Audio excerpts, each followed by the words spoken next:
All right. Hello, everyone, and welcome to a very special 100th episode of the Hideout. It's pretty crazy to think that this is our 100th episode, and we've been doing this pretty much every week, almost coming up on 2 years. So it's been an amazing journey so far. For those of you who don't know me, my name is Nick Frontera. I am one of the founders and the CEO of Satoshiverse and Apollo Entertainment.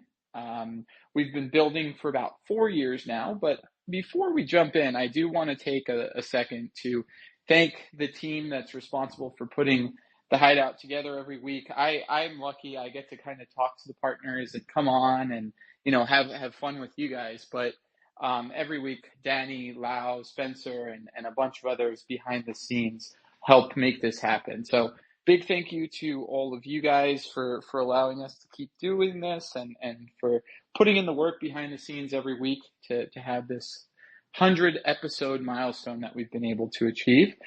Today, we're doing something a little bit special. We've brought back some of our favorite guests, friends, and partners onto the spaces to dive in on our typical issues of Web3 gaming and the metaverse. And we'll kind of talk about art. We'll talk about a bunch of different things. We'll talk about parties. Lots of cool stuff coming up. What we'll do to start is some real quick introductions, and then we will dive into a series of questions. Starting introductions with myself. Again, for those of you who don't know me, I've been in the space for, like 7 years now. Before that, I was a lawyer in the entertainment industry. Got just in love with NFTs and this idea of digital asset ownership for the future, and kind of took the red pill and never looked back. For the last 4 years, we've been building Satoshiverse, which is a blockchain-themed superhero universe. For 2.5 years, we've been building our game Legions 2029, which is live in alpha during season 1. I'm not going to talk too much about it, but it is a fast-paced third-person hack and slash game. It's free to play, which is the key, and all the information that you would want to know about it is in the post that I've pinned to the top of the spaces, and is also the pinned tweet on our profile. So check out that post, check out the videos. You'll see everything you know about the game. We have lots of incentives. You can win a whole bunch of prizes, including USDC prizes in our leaderboard contest, which is actually going to be coming to a close. We're going to be announcing a closing date in the near future. So definitely get in there, finish up your leaderboard entries. That we have a lot of people here who have been playing. But yeah, so that's that. I guess couple quick housekeeping notes for our speakers. I'll turn the mic over to you guys. I'll call on you, and we can do some quick introductions. If you have anything you want to post to the top of the spaces, please feel free. We definitely want to see what you guys are working on, and really, I know what you guys are working on, but have everybody else see what you guys are working on, because I know there's some exciting stuff happening. And yeah, then we will jump into the questions. So why don't we start with one of our good friends and longtime partner, Trevor Jones? Could you give us an introduction for the few of us who may not know you, and tell us a little bit about what you've been doing in this space all this time, and maybe a party or two that you might have coming up? Yeah, you can call me Grandpa Jones, since I've been around here for a wee while. But a traditional artist. I graduated from Edinburgh College of Art in Scotland in 2008, so a long 16 years ago, and very quickly became obsessed with the idea of combining traditional art like paintings, with new technology, and was exploring QR codes and augmented reality back in 2012-13, which led me on this tech journey. And then, like Nick, fell down the rabbit hole in crypto in 2017, and fairly quickly got into the NFT space 2019, and that just kind of it took off from there. And I've been working a lot with Nick and Danny and Santi and the Apollo Entertainment team on a lot of different projects, and we're working on one right now, which is amazing. I can't tell you anything about it, but it's absolutely spectacular. December 4th. Put that down in your in your calendars. I think that's about it. I won't take too much time, but yeah, it's a pleasure to be here on episode number 100. Congratulations. Amazing. Well, thank you, Trevor. And I don't know, sorry, I was distracted. Did you want to tell us a little bit more about the castle party before we Oh, move yes, I on? should. I'm terrible at shilling. I'm the worst shiller. Yeah, so we have it will be the third Castle Party 2025 next year. We've partnered with NFC Summit in Portugal, in Lisbon. So they run 4th to 6th of June, which is honestly the best event, very much an artist and art focused, crypto and NFT event. Very, very cool time. You know, a lot of great people there, big artists, big collectors. And we decided to join with them, join forces, and I've managed to lock in a spectacular castle. It's actually Quinta de Bella Vista, which is in Sintra. It's about a 30-minute drive from Lisbon. It's the old home, the old manor of the writer of Sherlock Holmes, Arthur Conan Doyle. So a very cool place with a lot of history. It's absolutely spectacular. If you were at the castle party last year and just south of Paris, this one is going to match it, but even bigger because it's 4 days, 3 nights long from the 9th to the 12th of June. So if you go to my website, trevorjonesart.com, big banner there, you'll see all the information. You can find out how to come. We're going to have DJs, entertainment, all inclusive food, alcohol. It's going to be just an absolutely spectacular party. So one not to miss. All right. Well, as someone who has gone to both the castle parties, I could personally vouch for, both the quality of the event and the relationships and friends that you'll meet at it. It truly is, I would probably say it either way, even if it was, not so good, just because, I love you and everything you do, Trevor.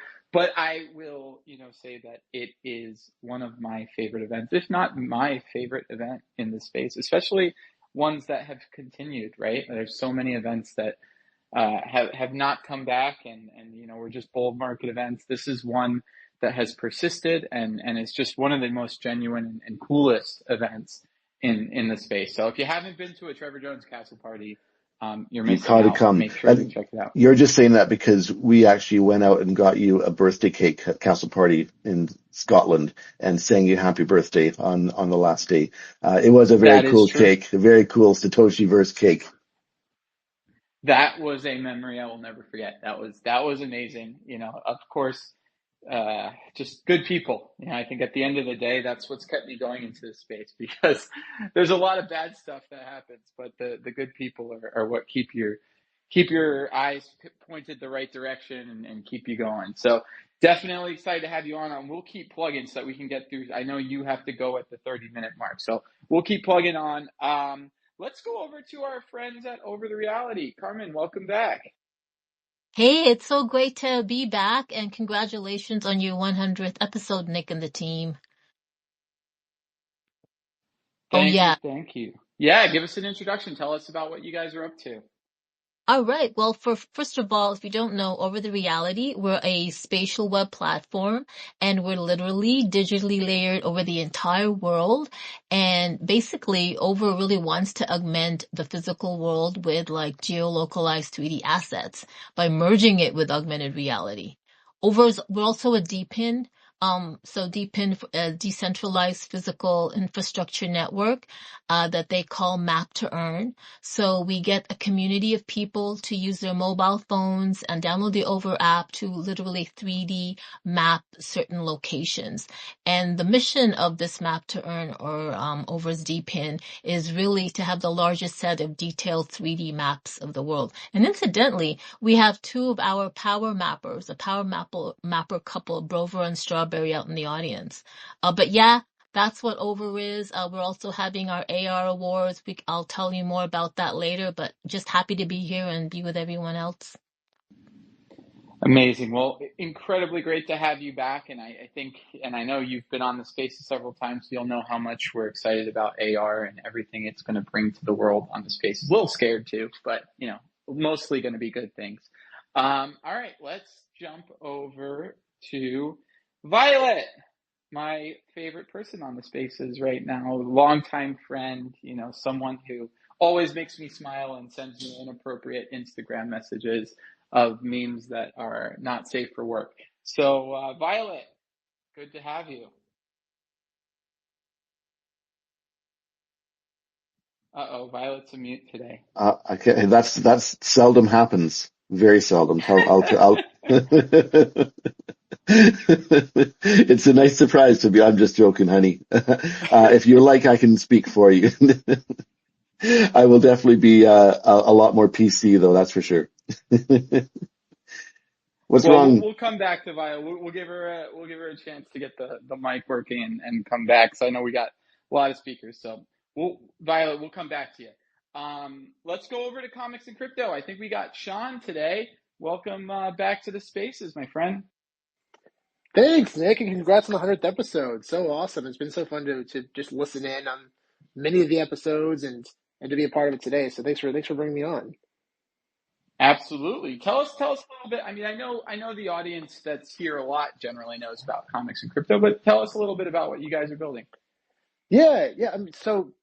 Comics and Crypto is a content channel that helps bridge physical and digital collectibles. And right now, we just try to keep up to date and help educate people in the digital space and also the physical space as well. It's interesting. A lot of collectors, first-time collectors, came into the digital side, through VV and other platforms, and now they're really getting interested and excited about the physical space. So it's been fun educating and keeping people up to date on things that are just outside of the digital, but also with the physical space coming back to the digital side. So it's been a lot of fun to talk about both sides and all the insane sales that have happened over the past year. It's been really fun, especially, I mean, even like in the baseball world and with Ohtani and that 50-50 baseball was a lot of fun. It's wild. Yeah, it's incredible, man. I remember the early days where we couldn't convince the comic industry to even look at NFTs, and Yeah. all that early work that we all put in, and now to see comics being such an integral part of what we're building here, and NFTs being accepted by the comics industry and kind of layered into different plans for different IPs is awesome to see. So really glad that we've been able to, ride that roller coaster together because it's been a heck of Yeah. a ride. And thanks to you, Nikki, you guys were the first really to kickstart comics and NFTs. So yeah, incredible, man. Well, I appreciate it. And yeah, I definitely remember Comic-Con. I think it was 2020, well, LA Comic-Con 2021 or 2020 even, going on the stage and just getting booed talking about NFTs Wait, did you and really we've get come booed? along. Yeah, pretty much. Yeah, lots of artists hated the Come, idea, and it was oh pretty man, bad. It was pretty bad, but we've come a long come way. along, come a Now long there's way. plenty to do. Yeah, Yeah. So, anyways, all right, sweet. Let's jump over. We got Pelkey here on behalf of our friends at Hyperplay, who have been long time partners of ours and have helped make a lot of our in-game blockchain integrations possible for Legions. But Pelkey, can you tell us a little bit about what you guys are building at Hyperplay? Hey, yeah, so happy to be here and so happy to continue building together. At Hyperplay, we're building the Web3 native game launcher and game store. We have a built-in MetaMask wallet. We're one of the only game launchers to have the official MetaMask builds built directly into the launcher.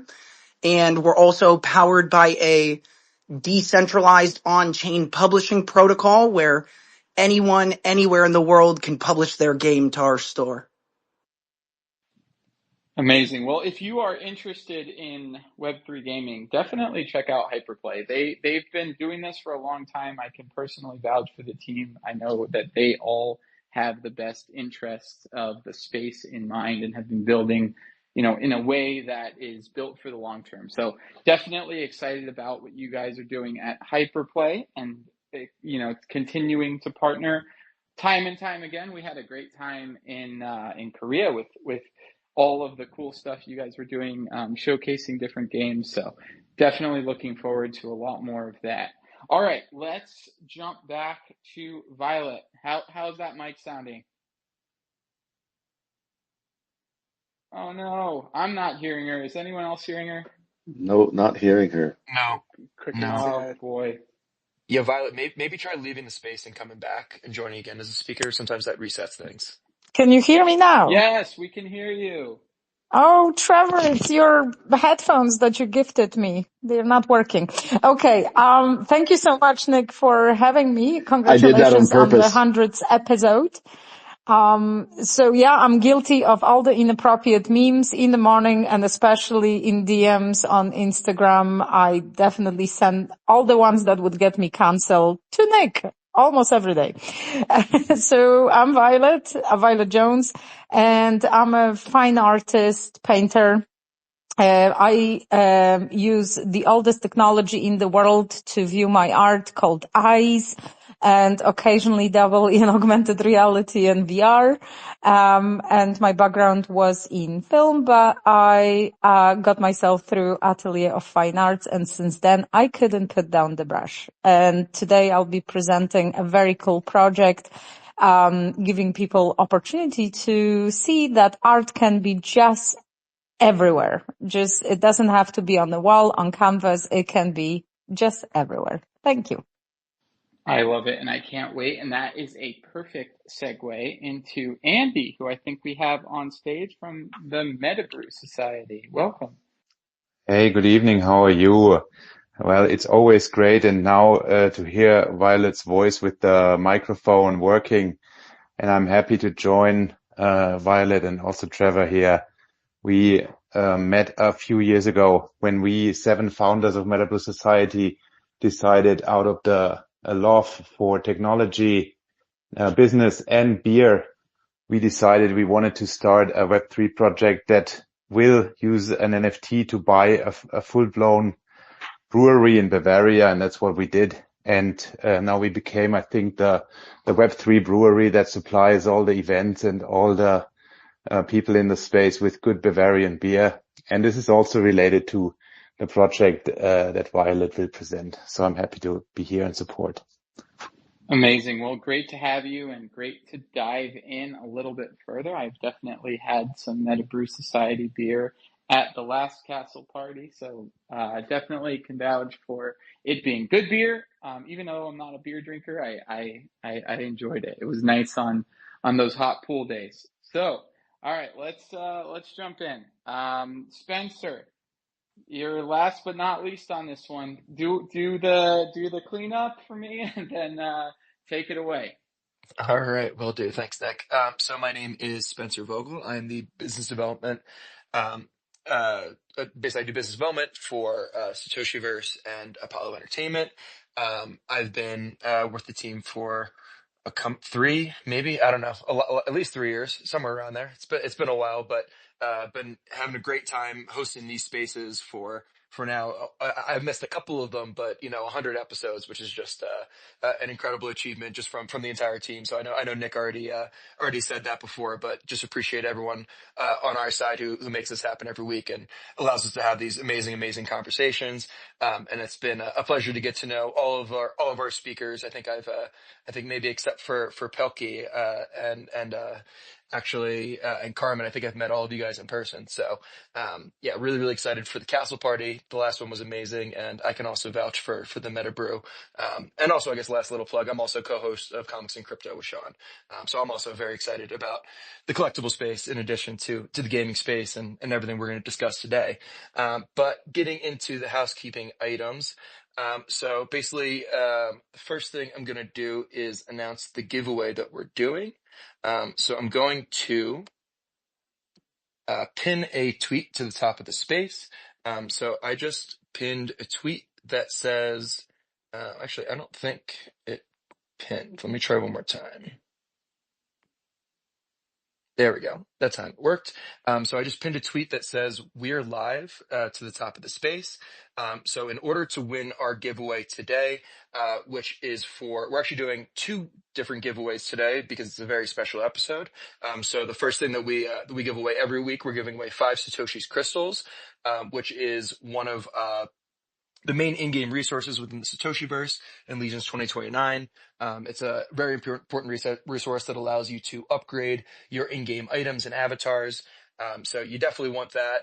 And then the second thing is we're giving away an 8Mo Army Legendary Trading Card, which is one of our very limited trading cards, digital collectibles that we released now a few years ago. So it's very, very, very cool collectible, very limited within the Satoshiverse. So that's our second giveaway. So we'll have two different winners today. So in order to win that, all you have to do is be here at the end of the space when we announce the winner, and then repost that tweet that I pinned to the top that says "We're live." So that is that for the giveaway. Moving on now to kind of just the format of the space.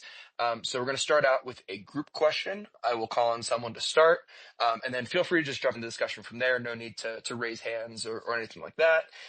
And then we'll get into individual questions for each of you guys. And then if we have time at the end, we'll do another group question. And then, so the first question, and why don't we have Carmen start us out in this one? How do you think NFTs will change the way people consume and engage with art, music, gaming, and other forms of entertainment? Oh my goodness, I had to be first. All right. Okay, first of all, we're definitely going to see a shift like in the power dynamics within these like creator-driven, industries and like including entertainment. Like for me, NFTs will really redefine the future of like digital culture. And I'm using air quotes here, in terms of how we value and engage with things in RL, like digitally. Like we're already seeing, with music and gaming, we're seeing more fan, musician, creator co-creations, not just participating in the creative process, but also like sharing in revenue as well. So I'm really excited for the future for NFTs in terms of all that. And you know what? It also gives validity to what NFTs are for mainstream, because they're going to be seeing it, they're going to be using it, they're going to be holding it. And that's the aspect I really love about that. Stop. Over. I love it. Who else wants to jump in? Happy to. I think Violet does. Ladies first. Well, I feel that NFTs definitely will facilitate what I started talking about, seeing art, because that's where I'm basically coming from, seeing art on everything. There will be more collaborations where art will represent certain products or services via NFTs. Also, NFTs are a beautiful stamp. Like before, as artists, we had to put the certificate of authenticity on the art. This is on blockchain. It's done for us, and it will be easier to track certain elements of art. It's just the world is our oyster. The technology only is getting better. So I'm really excited to see what people are going to do with it. Over. Pelkey, over to you.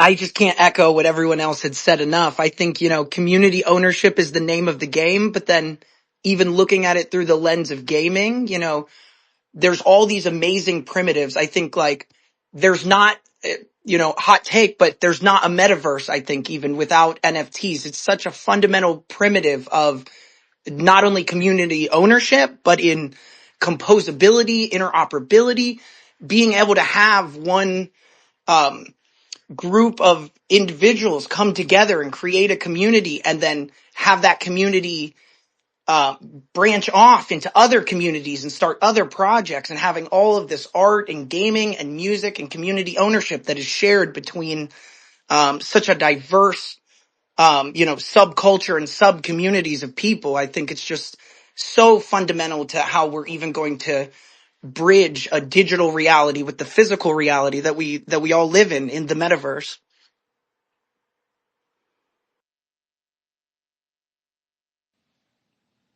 Absolutely. And I'm going to wait to go last on this one just because I'm going to kind of give like a boring, technical, lawyerly answer to this. But Probably you're just going to listen to what everybody else says and take the best points, well, and I then mean, bundle them up for you to sound really smart. I was waiting to go last two to do the exact same thing. So don't worry. I know What do you. you I know think your they plan. teach you, Trevor? What do you think all that money is, spent on and lost? So they just teach you listen and, say whatever your client says in a, more formal tone, and basically your client will be happy. That's the trick of any business, right?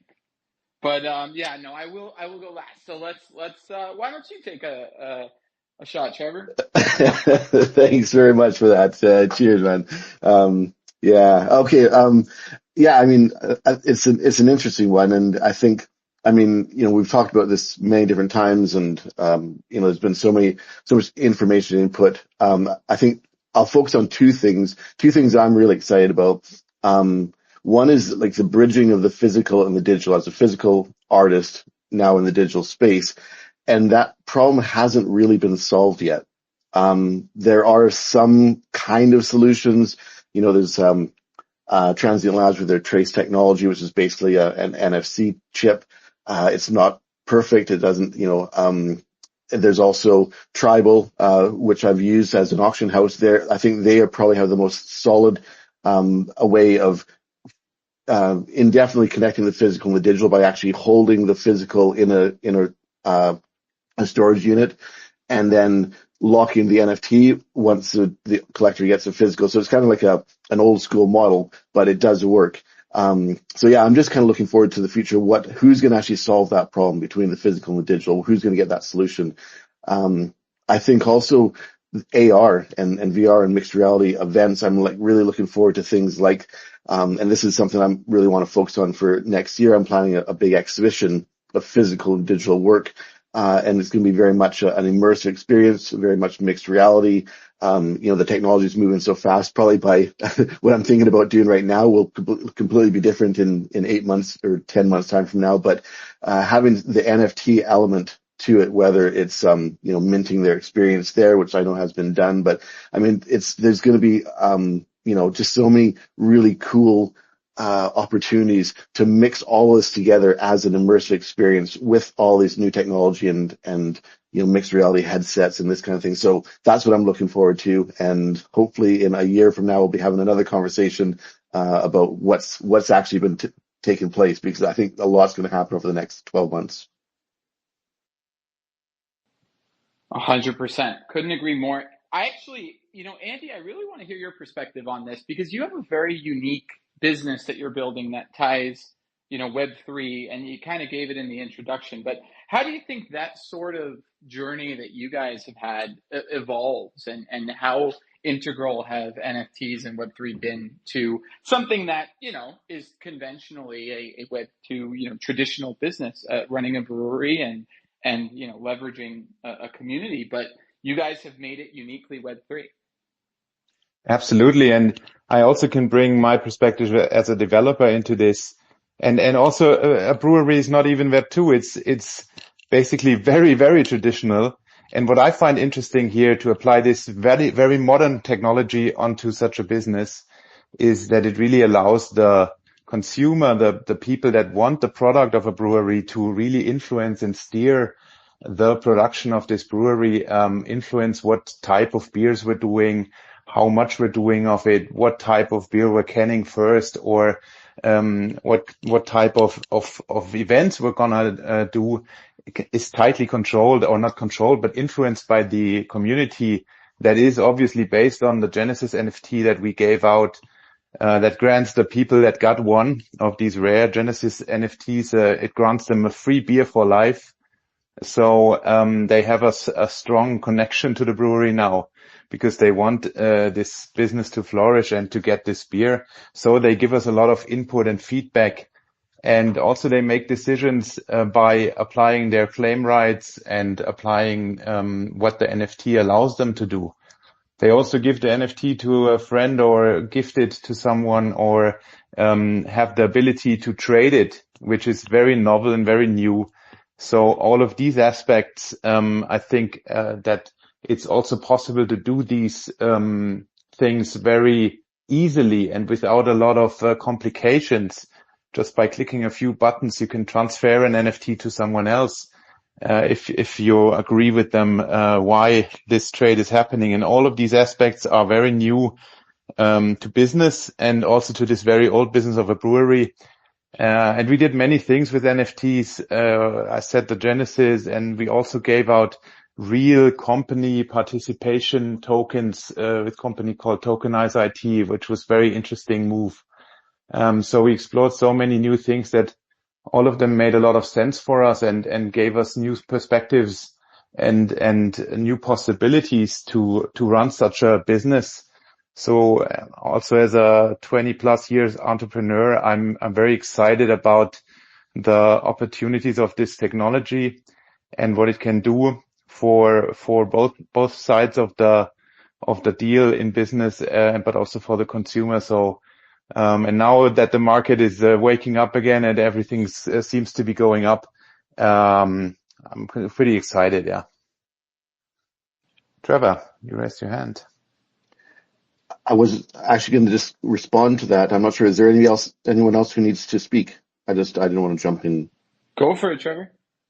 Yeah, just in response to Andy, because I was in the Metabrew space previously with Violet, and I think one of the difficulties or problems that the kind of the community can cause, and you talked about it with beer, is like the tastings and the recommendations, the suggestions that you get can and whether it's a business like Metabrew or even an artist who's being potentially influenced and guided or pushed in a direction that maybe isn't the right direction. So, as you said before, it's like, too many chefs in the kitchen.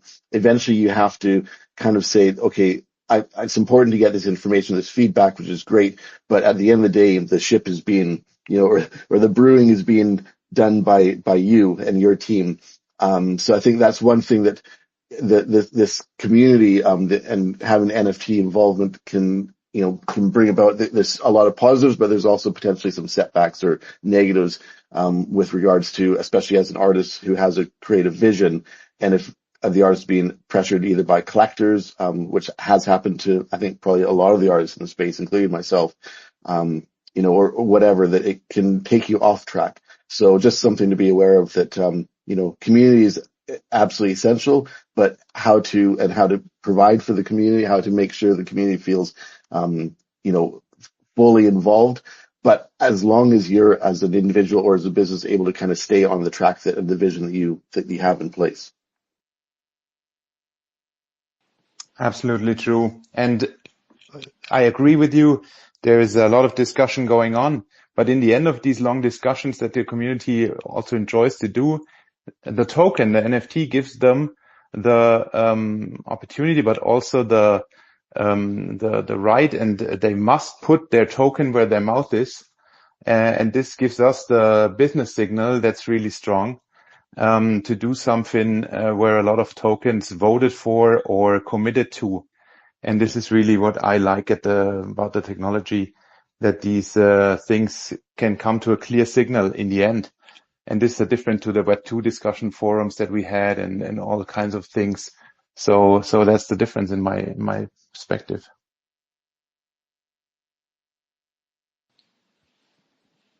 Sean, did you want to jump in on this one?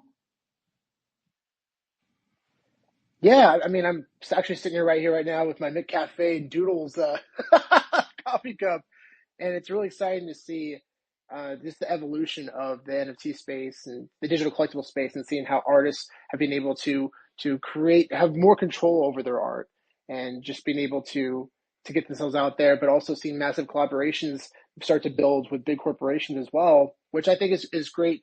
It's really good awareness for the space, helping people understand where this is kind of going and get people excited about it. Where I'm excited to get to the point where people are not going to look at NFTs as a negative thing, and just the idea, just the technology behind what you can do with digital art and digital collectibles. So yeah, I'm very excited for the future of all this. It's going to be really, really cool. And there's a lot of other really cool points I'm excited to talk about later on too.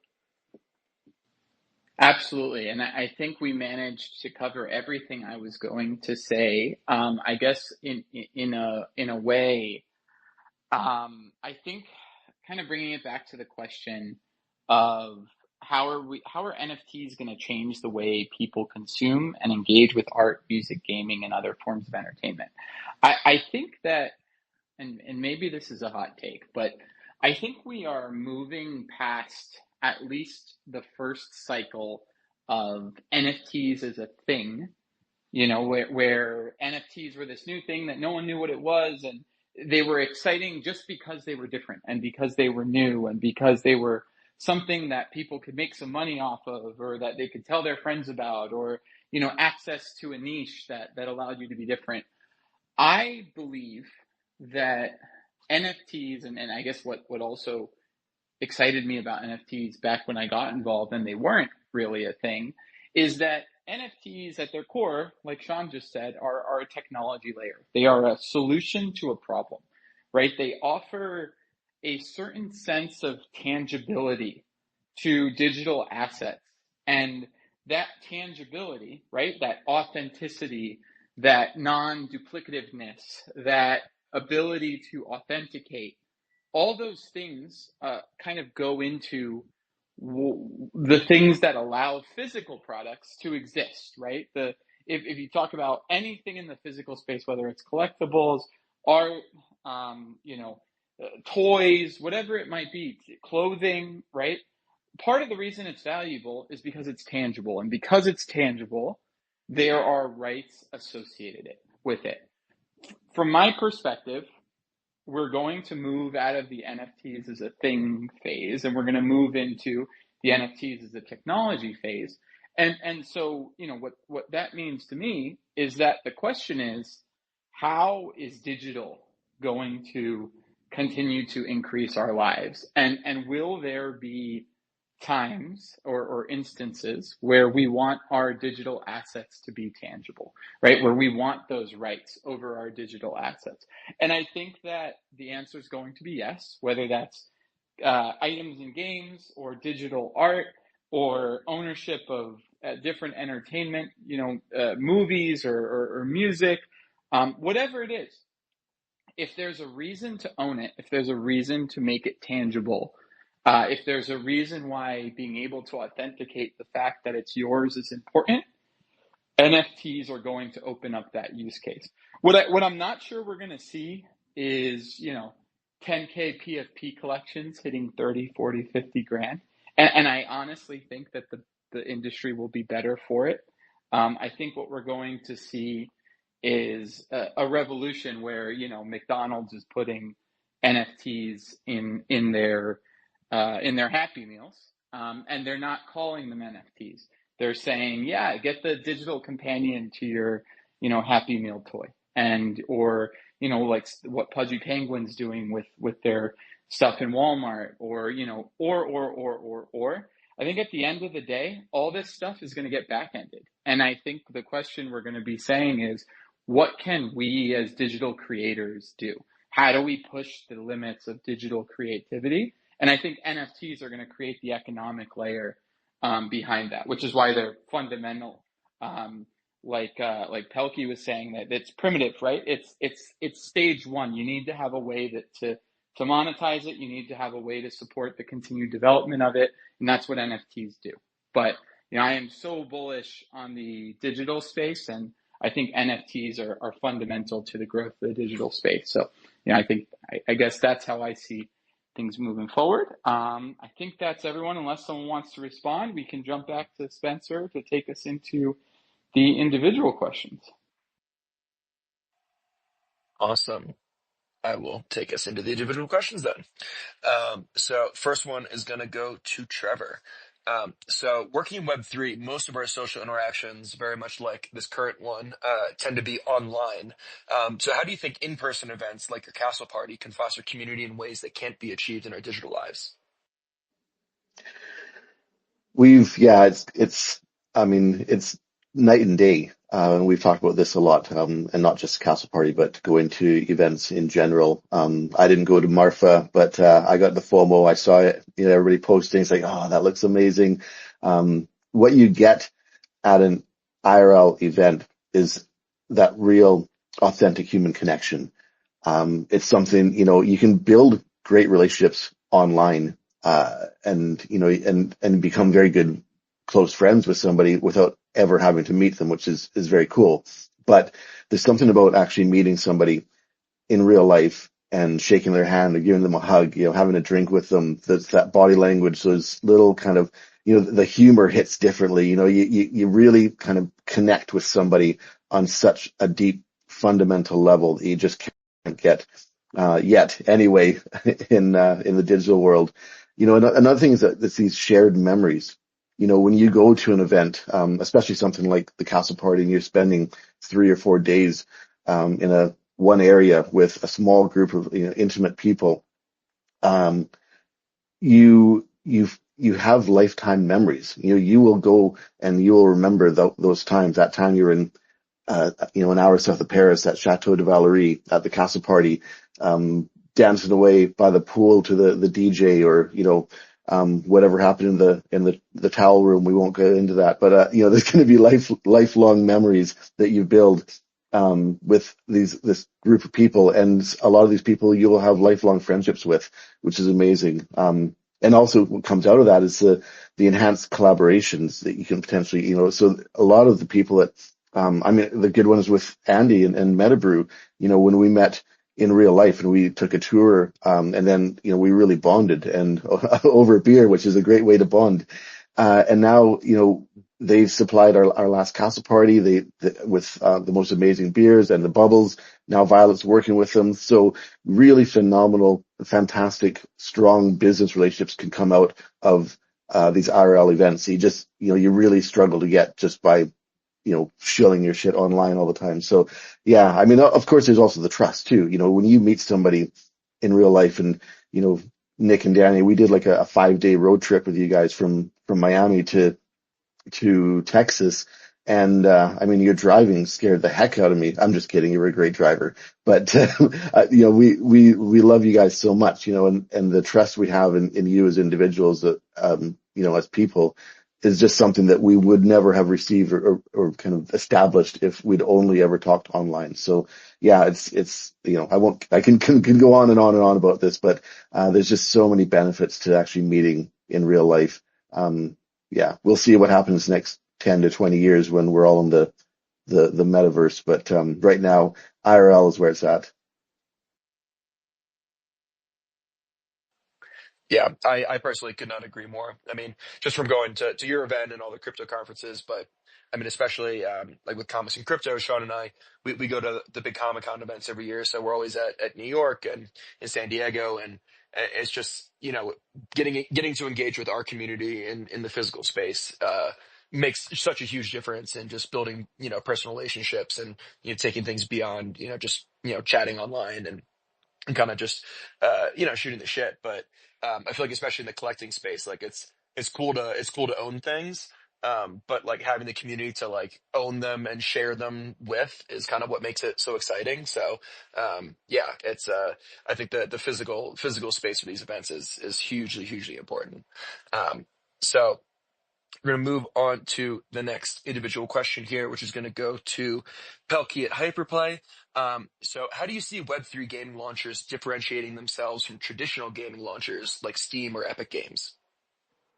Yeah, totally. I think it's just back to kind of what we've all been talking about this whole time, kind of with NFTs and community ownership and all of that. I mean, when you look at the traditional models, not just of, Steam and Epic, Google, Microsoft, Amazon, all of these major marketplaces that, touch on gaming in any way, they charge these extremely exuberant fees, excess of, 20, 30, sometimes even up to 40%.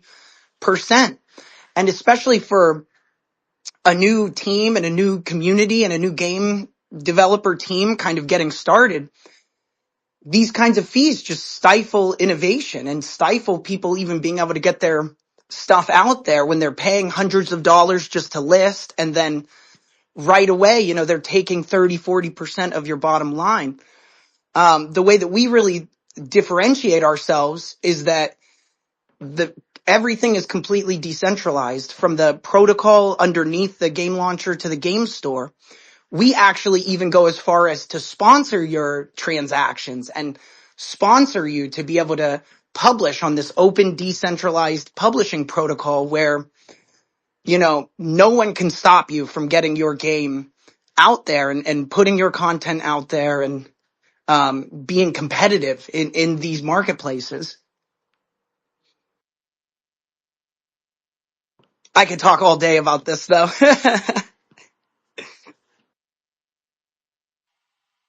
Awesome. Well, I mean, if you have anything else to add, yeah, feel free to say it. But we can also move on. Whatever you prefer. Yeah, I yeah, just totally. quickly, I mean, even back to the NFT discussion, when you create and publish, you know, a game studio on Hyperplay and you publish a new listing, every single game studio account that you create, every single game studio listing you create is actually backed by an NFT that even has access control and ownership around it. So when we even look to the future and these future systems and these future governance models, people are going to even be able to take the fundamental publishing protocol that we are creating, and communities could even govern these NFTs and govern what is added to the game and govern what is published. And it just unlocks a whole other world of community development and just primitives.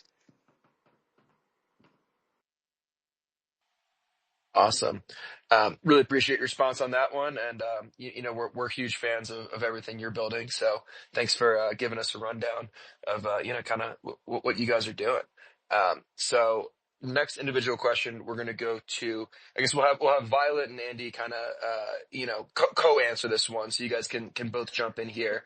can I just very quickly jump in? I'm gonna have to scoot actually here, unfortunately now. But it's been an absolute pleasure as always speaking with all of you guys. And looking forward to hearing the rest of it when I have a second.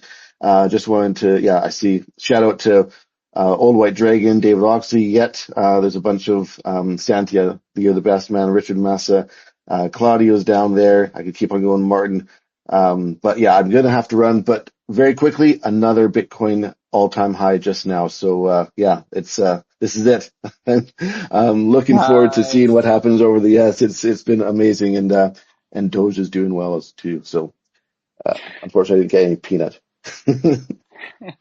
Doge, I hear there's a story there, but maybe we'll let Violet tell it later. Yeah, no, please don't. Anyway, thanks very much, Nick. Congrats again on episode 100. Thanks for inviting me. I will see all of you guys later, but all the best. Thanks, Trevor. Talk soon. Awesome. See you, Trevor. All right. So moving the discussion along here. So yeah, Violet and Andy, I'll let you guys, kind of decide how you guys want to split this one up if you both want to jump in. But what unique value do you see Web3 bringing to, the food and beverage industry or other traditional industries, especially involving NFTs and unique digital art? So I'll start and then Andy can take it from there. So basically what we did, we created a series of 4 non-alcoholic drinks, by brewery. So that's surprising, but the drinks are delicious and they are very, very healthy. 0 sugar, 0 additives, nothing, everything is organic and like natural. And they all have function, like happy bubbles make you happy because they have like passion fruit extract. You've got sleepy bubbles with melatonin. Also, it tastes like a nice mild beer. Then you've got energy bubbles, that is like sugar-free Coca-Cola with a lot of caffeine, but just healthy version. And then you've got hairy bubbles for those who would like their hair to grow back or get stronger. And it's with the ingredients like fenugreek or biotin that makes your hair stronger. And it also tastes very much like beer.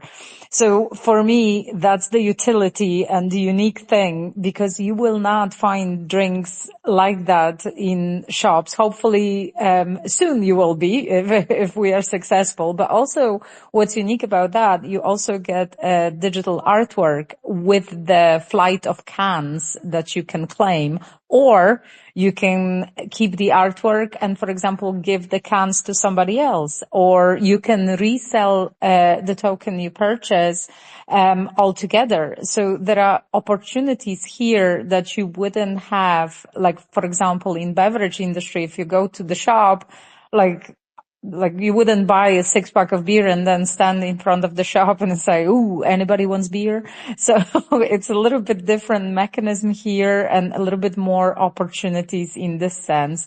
But I feel that there are not many places that offer what we offer, and I hope if you're interested, my pin tweet on my profile explains everything about our job, and I hope you can check it out for yourselves, how wonderful Web3 can be when it comes to food and beverage industry combined with art. Andy, I'll let you take it from here.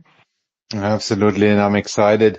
So just as you said, we have 4 different drinks that are available here, and really these choices are something that the NFT and this technology enables us to give the consumer or give the customers, because in traditional ways you would need to produce these drinks, to put them on the shelf, design the cans, etc., print them, fill them, ship them to the stores, and then you would see if the customer has one product that they like more than the other.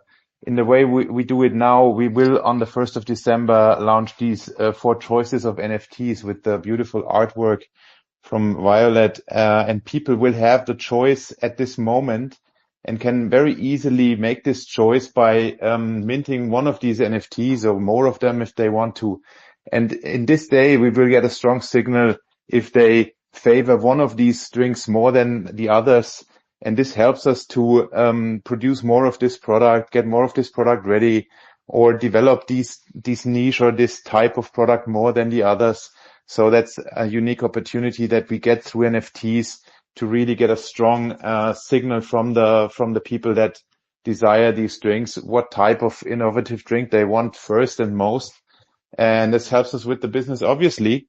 And also, what Violet said, if they have this artwork and if they have the cans in their hand, they will obviously show them to other people and talk about it, tell the story, and talk about the community that they are part of, and help market this product and spread the word, let people have a taste of it and enjoy these products. And this will help us to really start this in a fast way. And fast is the one thing that I noticed is really true in the Web3 world. You can do things very, very fast. And this is true for the cooperation with Violet and Trevor, but also for the community and how they react on our offers to them. Violet. Also, a little magic trick is with the can, because each artwork is, like each drink is wrapped up in the artwork created for that particular type of drink. And if you scan the image on the can, it's with augmented reality. So that's like a cool thing, like a cool party trick, and it's with visuals and audio. Super cool. Well, I love it. I definitely can't wait to get my hands on some of those cans. That sounds like it's going to be awesome. And I actually pinned the tweet at the top of this spaces as well. So if people are looking for information, they can check it out. But I am definitely excited. Spencer, you want to take us to our next question? Absolutely. I'm also very excited to give it a try, and yeah, just love the concept. Sorry about that. I got a phone call there. I think, am I back? Can you hear me? Yep, you're good. Okay, cool. All right. So moving on to Sean. So coming from a physical collecting background, what do you think are the biggest benefits of digital collectibles, and why do you think physical collectors have been hesitant to get involved? Yeah. When we first started getting involved with digital collectibles, the 3 things that stood out to me the most were accessibility, physical space, like not having to worry about physical space, and insurance. You don't have to worry about insurance, especially on certain platforms that have closed ecosystems. You don't have to worry about your your digital collectibles being stolen. I'm in the office right now looking around. I barely have enough room to walk in here. And I did it to myself. But yeah, digital collectibles create a whole different opportunity for collecting. And going back to even accessibility, being able to buy, sell, and trade these things worldwide instantly is a real game changer. I mean, having a lot of problems shipping. I mean, I personally sent out a Stan Lee signed comic book once recently. It was a few months ago, and it went missing in the mail for almost a month. I thought it was gone. Unbelievable. But it turned up, was able to find it and ship it back out again, and thank goodness for that.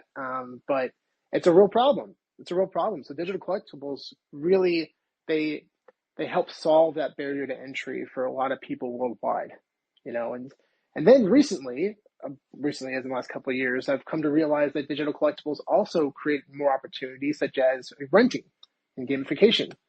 Being able to rent your collectibles, especially if they're really rare and valuable collectibles, being able to potentially display them in the metaverse, it's going to be exciting.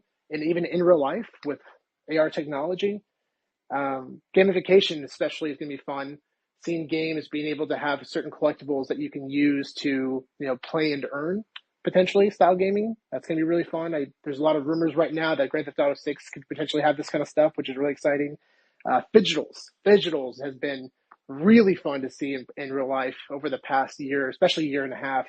It started with us. One of our first interviews was with artist Rob Pryor, amazing guy. He worked on Stan Lee's last project called the Stan Lee Legacy Collection, where he created 5 different art pieces, homages to different famous Marvel covers, and they included Stan Lee on there. And he had a physical and then a one-of-one NFT.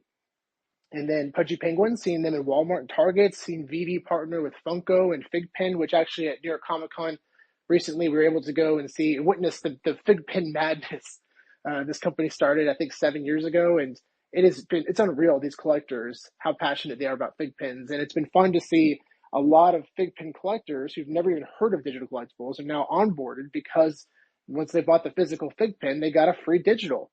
And then I've been talking to a lot of them, they realize, oh, the digital's worth more than the physical. What is happening right now? So it's like really opening their eyes to the whole world of digital collecting.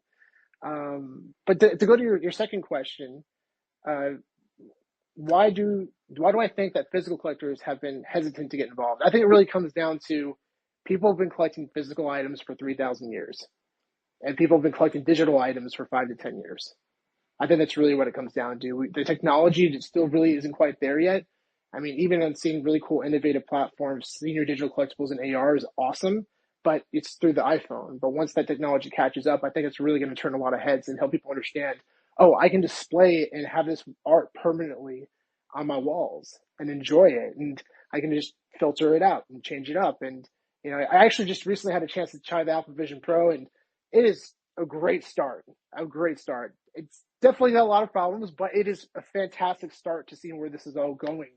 And then we're seeing, of course, I think one of the biggest bridges right now for physical and digital collectors is, they have to have a specific need. Like digital collecting is cool, which I love, but for physical collectors, they're going to need a direct need. And there are platforms that are doing that direct need right now, which is like Courtyard and Fanable. Courtyard has been around for a few years, and Fanable is coming soon. And what they do is they basically take your graded collectible, so it's either a comic book or a sports card, graded VHS tape. Yep, they do that now. And video games. Nostalgia really is a powerful thing. But and they take your graded collectible, they put it inside of a Brinks vault, which is in a temperature-controlled, insured environment, and they tokenize it. They turn it into a digital NFT, which you can sell, trade, which you can sell or trade on the platform. So basically, you're carrying around your physical collectibles in your pocket at all times, which is really exciting. That's the kind of stuff that I think is going to really help people understand the power of NFT technology, and we're seeing it firsthand. Yeah, I couldn't agree more. I think, it's funny enough, on Saturday, I spent the entire day cleaning out my parents' storage unit, which had all of my childhood physical collectibles in it, or many of them.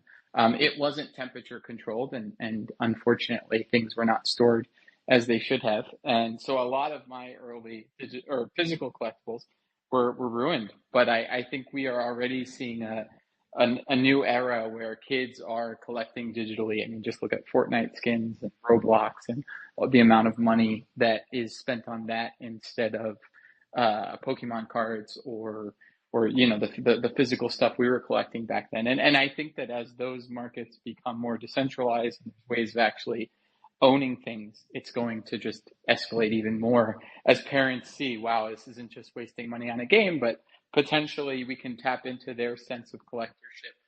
That as former collectors, we were and still collectors, we're thinking, man, what is that next Pokemon? What's the thing that I'm gonna get my kid a box of and tell him or her to keep a couple packs unopened and put away, right, for the future.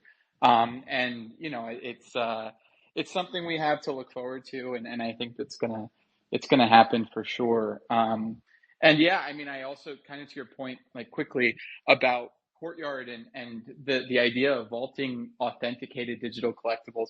I think what's really cool about that is we're going to see that evolve far beyond just like an accessibility standpoint. I mean, the possibilities are limitless for something like that. I mean, in theory, if you had the one of one, Lord of the Rings card from Magic the Gathering that they put out, and that got vaulted somewhere, you could, in theory, get a digital ring, right? And in various different metaverses, you could have that in AR, and it could shine. And when people, get near you in AR, it's going to tell people that you are the Lord of the Rings. And, imagine the amount of added value that could then be attributed to that NFT and the things that you could do digitally with it. So I think we're just scratching the surface on adding utility to physical collectibles that they just don't get when they're sitting, in a box,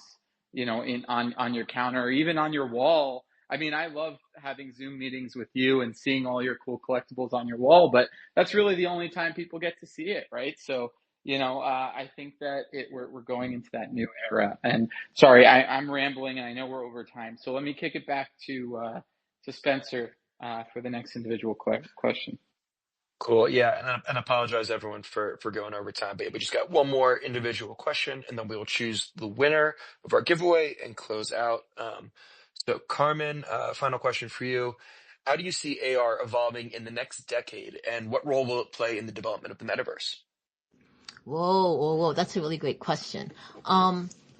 First of all, I really feel that it'll definitely expand the metaverse. So right now we're seeing a whole bunch of virtual worlds. To me, they're sandboxed. They're either I'm not sure if anybody else is hearing Carmen, but I'm not. I'm here. Yeah, I'm here too. Yeah. Yeah. Cool. All right. So I'll just, Sorry, Carmen. somebody let me know when she's finished, I guess, because I can't hear her. Sounds good. Come on back, Spencer. Pop out and pop. Okay, good. Anyway, plus it's recorded. I thought I was going to be rugging again. Yeah, so to me, all these virtual worlds that are sandboxed currently, or you can access them through browser, mobile, or like a software client, they're able to be taken out and literally they'll be into the physical world. That's how I see augmented reality. But of course, it's going to require accessibility to AR devices, right? And these AR devices need to be consumer friendly and budget friendly. And we're seeing that. I'm going to do a little plug for the X-Real. They used to be called Nreal, but the X-Real augmented reality glasses, I think they're doing phenomenal in the consumer space. I'm not paid to say this. They don't sponsor me, but I did get a pair and I know a bunch of people who have, and the usability of it in terms of Snap spectacles. We all know that Apple Vision Pro is stopping the production of of their device. The reason why is because probably they didn't do really well in terms of enticing the developer community, and they're kind of like taking a second seat to Meta, but that's a whole other thing. And plus Meta's Orion, their holographic AR lenses, it's still in prototype, guys, just saying, but the future of augmented reality is definitely going to be ubiquitous, meaning we never imagined that we would be giving 8-year-olds mobile phones. We never imagined 20 years ago that would be an acceptable thing. We never imagined that we would have in our hands these broadcasting, video streaming, independent journalistic, content creating, cinematography devices in our hands. We never imagined that. So for me, I'm very passionate about augmented reality. I'm so glad I'm part of Over, and that is going to be the future. So when Spence asked me the question on what role will it play in the development of the metaverse, it's going to be ubiquitous. And in terms of over the reality, because we already have a spatial computing platform that's layered over the digital world, you're creating digital twins. That's how it's going to be. Over the reality is literally the ubiquitous metaverse. I'm going to say it. You guys are in the ubiquitous metaverse. You just don't know it yet. The portal currently is through a mobile phone with the Over app, but in the future, all the hardware devices can and should be connected to a platform that already serves up a spatial layer where you walk around and you will be interacting with augmented reality experiences, 3D assets. And I would love to see Andy's brewery on over the reality. Andy, you can 3D scan your Oh, yeah. bar. And you can 3D scan your bar, create a digital twin. You can also toggle it to be a virtual reality experience and or an augmented reality experience. And I would love for Violet's artwork to be in AR/VR in Andy's bar. That's all I'm going to say. Well, I mean, I've so much to say, you guys. I also love that comics crypto was in because, like, when I found out about NFTs and I was like, oh my God, the comics should be there. But yeah, Nick was right. Like in the beginning, the comic industry was like, I don't know, what's this? What NFT? Oh, hell no. I'm just really glad that they're embracing the NFT community because there's so much that can be done. And I will say that you really guys need to look into over the reality. I think it was Trevor that I know he had to jet out, but he was mentioning something about, he wants to see like the digital twins and when can we really merge the physical world with the digital world. You get that with over the reality. You legit get that with over the reality. I can go into it more, but I want to like be cognizant of everyone's time. But yeah, that like AR is like it's the future. It's here. It's evolving, and it is the future. Just like everybody has mobile phones. It's going to be, everybody's going to have an augmented reality device, whether it's glasses, contact lenses. Forget these big, huge ass headsets, VR headsets. We're going to be walking around, viewing the world in AR. It's going to be in our car, windshields. I don't know. But be prepared, guys. Be prepared. Over. Well, I'm trying to prepare myself mentally for it because I do know it's coming and I'm so excited. I also, I tell my dad, he's very tech forward, we're getting very close to just paradigm shift in how we experience the physical world. And, we're going to need to, I think one day we're going to look back and we'll tell our kids, there was a time where you didn't see digital stuff when you walked around all the time in your field of vision, and they'll be like, what? That's crazy. Like how would you get from point A to point B in a mall without, turn by turn walking directions and, stuff like that projected onto the floor? And how would you learn about discounts without, walking by a restaurant and having them, pop up as you do it? Or, there's going to be so many use cases and the world is going to look very different, but it's an exciting time. Andy, let's take your question and then we'll. I just want to respond. It will be sure fun to scan the 5,000 square foot brewery into a headset that you can walk around in. But at the same time, it's the same virtual reality to me to know in your head that you own a token or own a coin that we just launched, for example.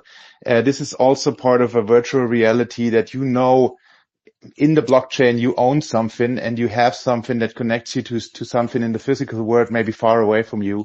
And this is the same type of and even stronger virtual reality to me than wearing a headset and looking through goggles. And you can't smell the malt and you can't hear the sounds and you can't taste the beer. Unfortunately, yet maybe technology will go there, but until then we will meet on the wonderful events like Castle Party and enjoy full resolution together. Yeah. No, that's definitely true, Andy. And speaking of owning the NFT, when you 3D scan your 5,000 square foot brewery, that becomes an overmap. That becomes an NFT minted on the blockchain. just to show you. And it doesn't have to be virtual. I'm just saying virtual because a lot of people don't have access to augmented reality glasses or AR devices. But Over is actually paving the future for AR. So we should talk more behind the scenes from Digital Femmes. Let's do it. Yeah, let's do it. And by the way, Nick, I just want to share something. Andy, I used to be a nurse in Houston, Texas, and I legit moved to Frankfurt, Germany, and I lived there for 3 years. You know why? Because I was in Second Life from 2005 to 2007. I met someone in Second Life in 2007, and he was in Frankfurt. And I moved to Frankfurt because we wanted to create a 3D company, like creating 3D presences for, companies. Back then, 2007, the world wasn't ready for it. But Germany has a huge place in my heart. And when I heard you speak, I'm like, Awesome. Okay, bye. Thank you. All right. That was a wonderful way to cap off a 100th episode. So what we'll do now is we'll do our closing remarks where, feel free to tell people where to find you and, how to kind of follow along with all the cool stuff you have going on. I just want to reiterate, to the team that puts this together every week, Santi, or everybody on the team, Santi, Denny, Spencer, Lau, everybody, all the community members who have made 100 episodes possible, and all the speakers who take time out of their day.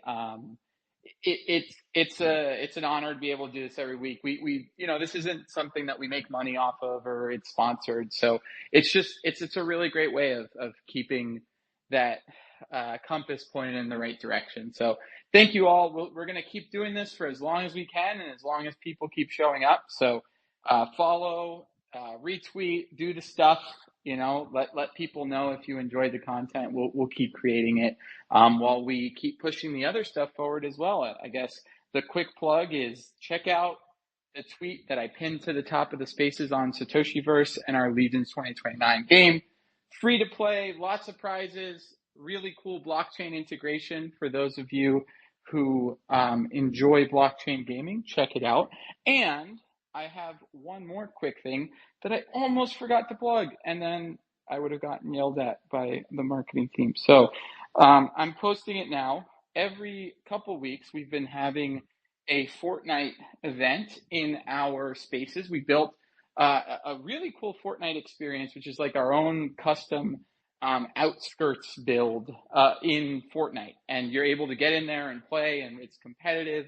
And we play capture the flag against each other in the outskirts, which is our dystopian world of the Satoshiverse. So check it out. Our event this week is going to be on Thursday at 4:30 p.m. Eastern time. We'll have information in the Discord on how to join.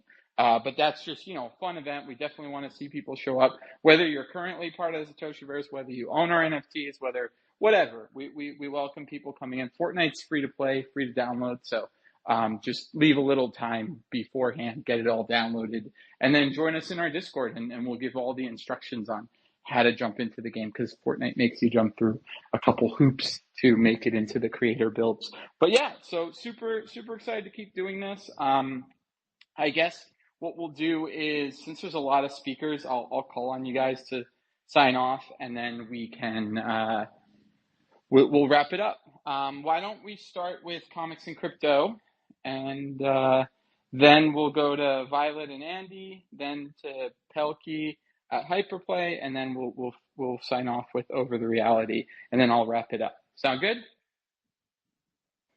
Yeah.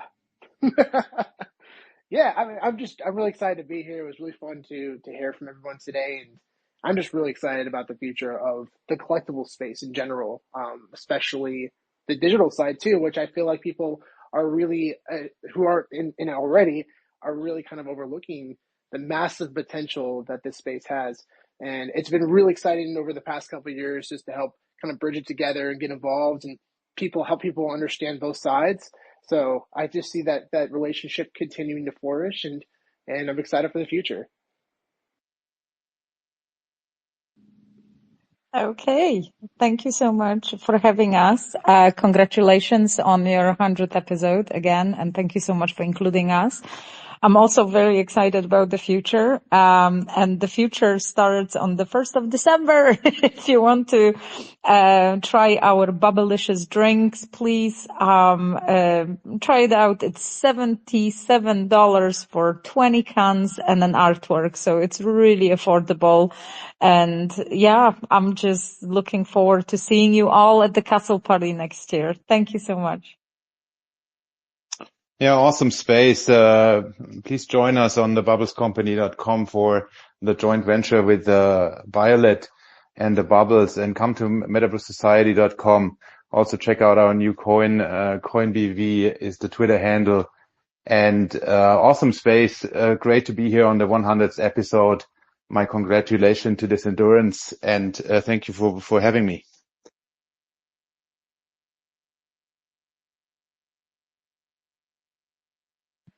Pelkey, over to you if you want to sign off.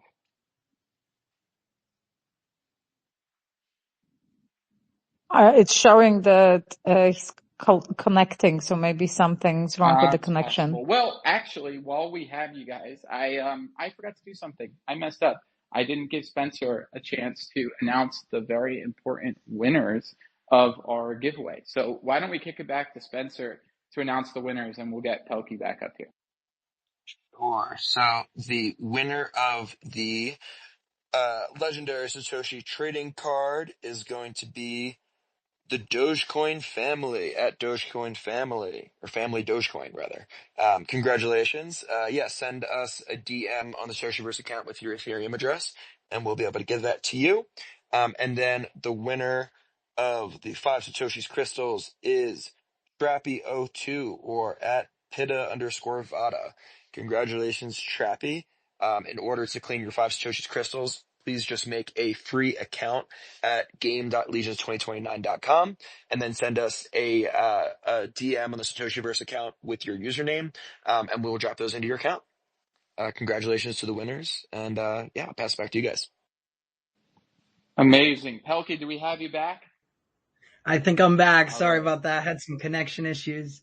So happy to be here though, and happy 100, and so many beautiful hearts and minds in this room, and so great to meet you all. And please, if anybody is working on, anything Metaverse, anything Web3, anything in gaming, especially, we'd love to build with you at Hyperplay. And please just reach out because, we'd love to build together. Amazing. And last but not least, Carmen, sign us off. We're signing off, guys. First of all, thank you so much for inviting Over the Reality on the 100th episode. That is really, really special. And I want to know, how do I get in with the DMs, of the Instagram DMs with you and Violet and all that stuff? I kind of want to be part of that group. But anyway, guys, I'm really happy to be here. On behalf of Over the Reality, we welcome you into the future of augmented reality and having the metaverse literally laid out in front of you and all around you. And you're right, Nick. Pretty soon in 20 years or whatever, the kids are going to be saying, what? What do you mean you weren't able to see things? So I thought that was hilarious and totally bang on. Everybody have a great rest of your week, and just keep on keeping on. All right. Well, thank you, everybody, and we will sign off now.